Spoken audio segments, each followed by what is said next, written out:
नमस्कार दोस्तों, जय माता दी। दोस्तों, मैं हेमलता उपाध्याय आप सभी का अपने चैनल पर बहुत बहुत स्वागत करती हूँ। दोस्तों, सर्वप्रथम आप सभी को मकर संक्रांति की हार्दिक शुभकामनाएं। गंगा की धारा पावन बहे, सूर्य के रथ पर समय कहे, संक्रांति का पर्व है शुभ अवसर दान। पुण्य से सजे भक्तों का घर, सत्य और धर्म का हो सदैव मान। संक्रांति लाए सुख शांति का ज्ञान। दोस्तों, आज की इस वीडियो में हम श्रवण करेंगे मकर संक्रांति की कथा। वह महान कथा जो समझाए इस पर्व का असली ज्ञान, जहाँ हर शब्द में छिपा है जीवन का सार, हर धर्म कर्म से भरता है संसार। चलिए दोस्तों, अब हम प्रारंभ करते हैं मकर संक्रांति व्रत कथा। देखिए, मकर संक्रांति पर सूर्यदेव उत्तरायण होते हैं, जो कि शुभ कार्यों का प्रारंभ माना जाता है। यह समय ऊर्जा, प्रकाश और सकारात्मकता प्रतीक है। इस दिन विशेष रूप से दान, जिसमें अन्न, तिल, गुड़ और वस्त्र दान अत्यंत पुण्यकारी माना जाता है। स्नान और पवित्र नदियों में डुबकी लगाना आत्मा की शुद्धि का प्रतीक है। तो वहीं दोस्तों, इन दिन सुनी जाने वाली कथाओं का श्रवण करके भी जन्म जन्मांतर के पापों से मुक्ति भी पाई जाती है। तो दोस्तों, चलिए अब हम कथा को सुनते हैं। उससे पहले दोस्तों, मैं आपको बताना चाहूँगी कि मकर संक्रांति पर सुनी जाने वाली प्रमुख कथाएं जो कि बीच में अधूरा नहीं छोड़ी जाती हैं, तो इस बात का विशेष ध्यान रखिएगा। कथा को पूरा श्रवण जरूर कीजिएगा। चलिए दोस्तों, पहले हम श्रवण करते हैं धर्मराज की कहानी। कथा के अनुसार किसी गांव में एक बुढ़िया रहती थी। वह बहुत नियम धर्म से, श्रद्धा भाव से व्रत रखती थी। एक दिन भगवान के घर से यमदूत उसे लेने आ गए। उसका अंतकाल आ गया, तब वह उनके साथ चल पड़ी। चलते चलते एक गहरी नदी आई तो यमदूत कहने लगे कि माई, तुमने गोदान किया हुआ है या नहीं? तो बुढ़िया ने उन यमदूत की बात सुनकर मन में श्रद्धा से गौ माता का दान किया। ध्यान करते ही गौ माता तुरंत उनके सामने आ गई। तब बुढ़िया उन गौ माता की पूंछ पकड़कर नदी पार कर गई। फिर वह यमदूत तो एक साथ आगे बढ़ी तो मार्ग में काले कुत्ते आ गए। यमदूत फिर से कहने लगे, बूढ़ी माई, कुत्तों को खाना दिया था। अब बूढ़ी माई ने मन ही मन कुत्तों का ध्यान किया तो वे रास्ते से चले गए। अब बुढ़िया फिर से आगे बढ़ने लगी तो रास्ते में कावे ने उसके सिर में चोंच मारनी शुरू कर दी, जिसे देखकर यमदूत कहने लगे कि ब्राह्मण की बेटी के सिर में तेल लगाया था कि नहीं लगाया था। बुढ़िया ने ब्राह्मण की बेटी का ध्यान किया तो कौवे ने चोंच मारनी बंद कर दी। कुछ आगे बढ़े। आगे बढ़ने पर बूढ़ी माई के पैर में कांटे चुभने लगे। तब यमदूत कहने लगे कि बूढ़ी माई, कुछ खड़ाऊ आदि का दान किया था या नहीं? किया था, क्योंकि बूढ़ी माई ने सदा अपना जीवन सत्कर्म में बताया था, दान पुण्य इत्यादि किया था। तो बूढ़ी माई ने खड़ाऊ का ध्यान किया तो खड़ाऊ उसके पैरों में आ गई। उन्हीं खड़ाऊ को पहनकर बूढ़ी माई आगे बढ़ने लगी और अब उनके पैरों के कांटे चुभने बंद हो गए। जब बूढ़ी माई आगे बढ़ी तो चित्रगुप्त जी ने यमराज जी से कहा, आप किसे लेकर आए हैं? तब यमराज जी कहने लगे कि बुढ़िया ने दान पुण्य तो बहुत किए हैं, लेकिन धर्मराज जी का कुछ नहीं किया, इसलिए अब इसके आगे के द्वार इसके लिए बंद हैं। सारी बात सुनने के बाद बूढ़ी माई कहने लगी कि आप मुझे सिर्फ 7 दिन के लिए वापस धरती पर भेज दो। मैं धर्मराज जी का व्रत और उद्यापन करके वापस आ जाऊंगी। बूढ़ी माई वापस धरती पर अपने गांव आ गई और गांव वालों ने उसे भूतनी समझकर अपने दरवाजे बंद कर दिए। अब वह अपने घर गई तो उसके बहू बेटे ने भी दरवाजे बंद कर दिए और घर के अंदर बैठ गए। तब बूढ़ी माई ने देखकर कहने लगी कि मैं भूतनी नहीं हूँ, मैं तो धर्मराज जी की आज्ञा से वापस धरती पर केवल 7 दिनों के लिए ही आई हूँ। इन 7 दिनों में धर्मराज जी का व्रत और उद्यापन करूंगी, जिससे मुझे परलोक में जगह मिल जाएगी। बूढ़ी माई की बातों से आश्रित होकर बेटे बहू उसके लिए पूजा करने के लिए सामग्री के एकत्रित की। लेकिन जब बूढ़ी माई कहानी कहने लगी तब वह हुंकारा भरते समय बूढ़ी माई फिर अपनी पड़ोसन के पास गई और उसे धर्मराज जी की कहानी सुनाई। पड़ोसन ने कहानी सुनते समय हुंकारा भरा। 7 दिन की पूजा व्रत और उद्यापन के बाद धर्मराज जी बूढ़ी माई को लेने के लिए वापस विमान भेजते हैं। स्वर्ग का विमान देखकर उसके बहू बेटों के साथ सारे गांव वाले भी स्वर्ग जाने को तैयार हो गए, जिसे देखकर बूढ़ी माई कहने लगी कि तुम सब कहाँ तैयार हो रहे हो, मेरी कहानी तो केवल मेरी पड़ोसन ने सुनी, इसलिए वही साथ जाएगी। सारे गांव वाले बूढ़ी माई से धर्मराज जी की कहानी सुनने का आग्रह करने लगे। तब बूढ़ी माई ने उन्हें कहानी सुना दी। कहानी सुनने के बाद सारे गांववासी विमान में बैठकर बूढ़ी माई के साथ ही स्वर्गलोक को चले गए। तब धर्मराज जी कहने लगे कि मैंने विमान तो केवल बूढ़ी माई को लाने भेजा था। तब बूढ़ी माई ने उन्हें बताया कि हे धर्मराज जी, मैंने जो भी पुण्य किए हैं उसमें से आधा भाग आप गांव वालों को भी दे दीजिए।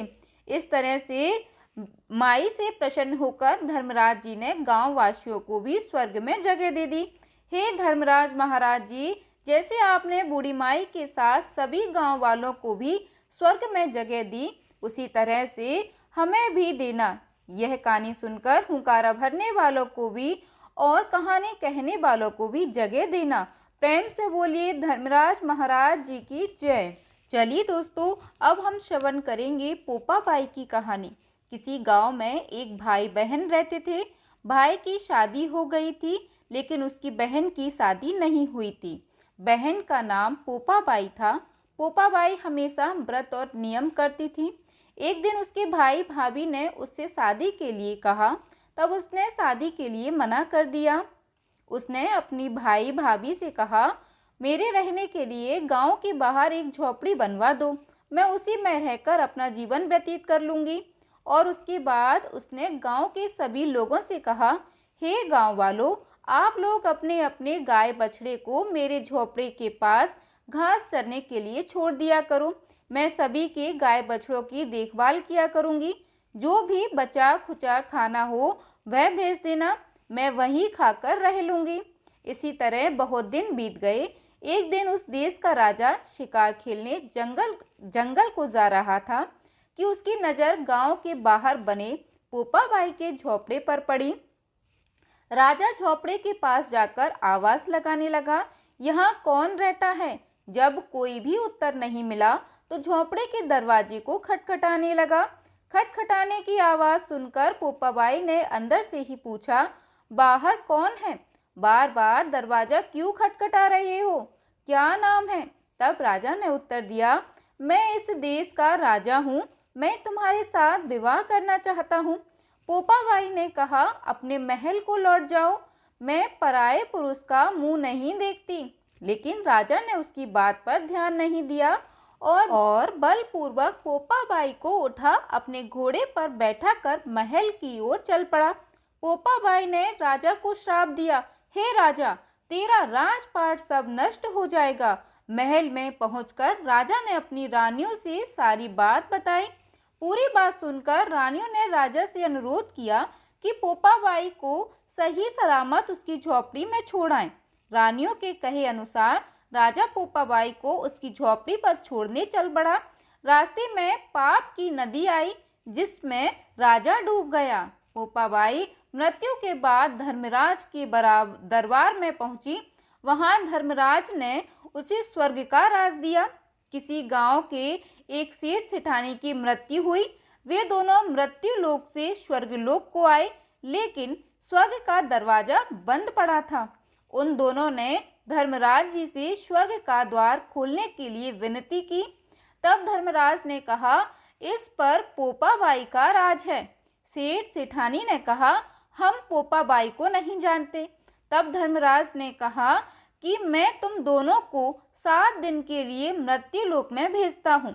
वहां जाकर 8 खोपरा से राई भरकर 5 कपड़ा ऊपर रखकर कहानी सुनना और उद्यापन करना और इस प्रकार कहना, राज है पोपा बाई का, लेखा लेखी राई राई का, बोलो पोपा बाई की जय। चलिए दोस्तों, अब हम आपको सुनाते हैं राई बाई की कहानी।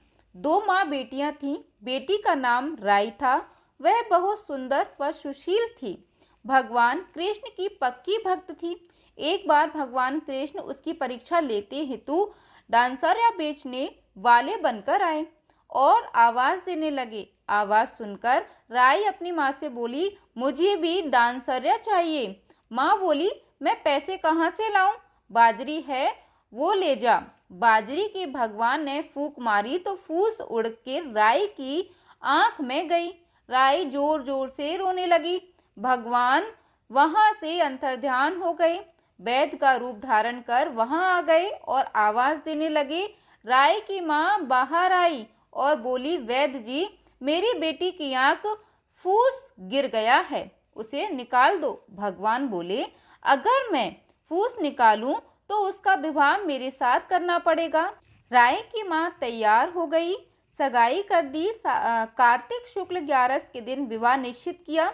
माँ सोचने लगी, बेटी को क्या दूंगी?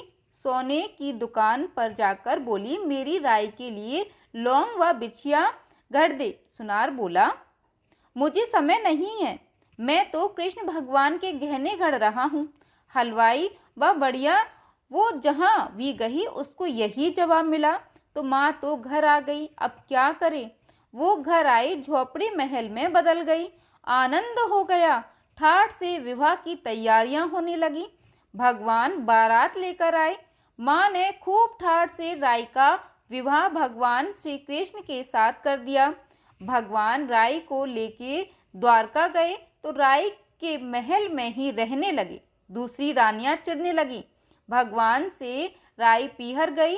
भगवान ने सोचा, राई के तीज भेजूं। 7 जरी से 20 व 5 सोने के पचेटे गुट्टे रखे। 2 हंसों को बुलाया व बोले, सीधे राई के पीहर जाना, कहीं मत रुकना।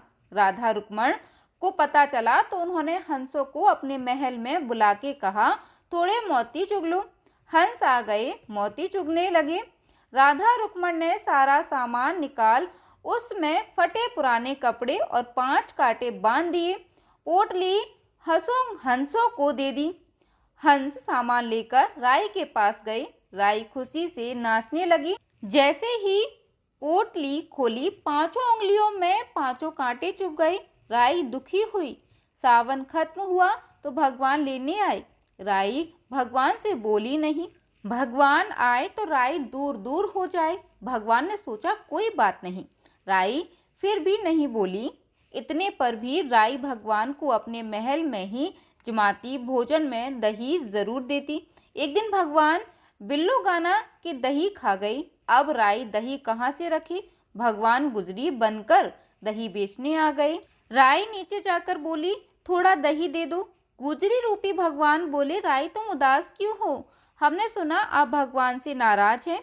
राई बोली, तुझे क्या मतलब? तू जा। तो गुजरी रूपी भगवान बोले, हम सहेली जैसी हैं, तो मन की बात कहो, मैं किसी को नहीं कहूँगी। राई ने सारी बात कही। सुनते ही भगवान को अचंभा हुआ और वे असली रूप में आ गए और बोले, ये कैसे हुआ? मैंने तो जरी के 20 व सोने के पचेटे भेजे। भगवान ने हंसों को बुलाकर पूछा, तुम कहीं रुके तो नहीं? हंस बोले, राधा रुक्मण के महल में रुके और कहीं नहीं रुके। भगवान ने राधा रुक्मण को बुलाया और पूछा, आपने ऐसा क्यों किया? वो बोली, आप हमारे महल नहीं पधारे, इसलिए हमने ऐसा किया। भगवान बोले, आप हमको प्रेम से बुलाते तो हम जरूर आते। फिर भगवान बोले, कार्तिक का महीना राई को दूंगा, 5 दिन पचित्या राधा रुक्मण को व 11 सत्यभामा को दूंगा। भगवान ने सबको मान दिया है। भगवान राधा रुक्मण राई को मान दिया, वैसा सबको देना। घटती को पूरी कर जो, पूरी का प्राण छोड़ जो, भूल चूक माफ कर जो। उम्मीद करती हूँ दोस्तों कि आपने सभी कथाओं को प्रेम पूर्वक श्रवण किया होगा। वीडियो आपको पसंद आया हो तो एक लाइक ज़रूर कीजिएगा। साथ ही हमारे साथ जुड़े रहने के लिए चैनल को सब्सक्राइब कर लीजिएगा। जय माता दी दोस्तों, धन्यवाद।